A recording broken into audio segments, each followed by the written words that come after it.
Mankind has been obsessed with gaining immortality for thousands of years, but even despite the incredible advances in science and medicine achieved over the last few centuries, our species still remains just as vulnerable to the aging process as our ancestors were millions of years ago.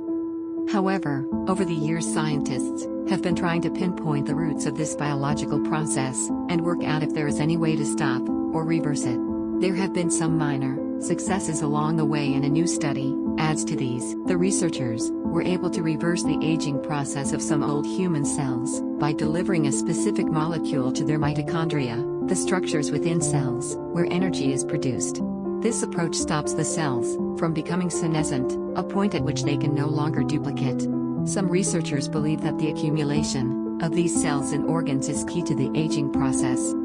We still don't fully understand why cells become senescent as we age, but damage to DNA, exposure to inflammation, and damage to the protective molecules at the end of the chromosomes, the telomeres, have all been suggested, the authors wrote in a post on The Conversation. More recently, people have suggested that one driver of senescence may be loss of our ability to turn genes on and off at the right time and in the right place. The study is published in the journal Aging and describes how delivering hydrogen sulfide directly to mitochondria can allow old cells to regain the dividing abilities of younger cells.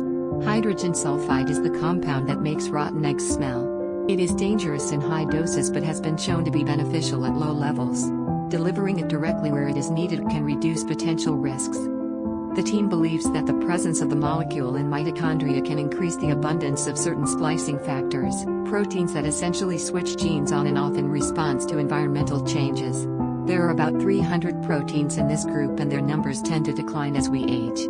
The hydrogen sulfide boosted the amount of two splicing factors connected to senescence, reducing this aging mechanism. We are hopeful that in using molecular tools such as this, we will be able to eventually remove senescent cells in living people, which may allow us to target multiple age-related diseases at once.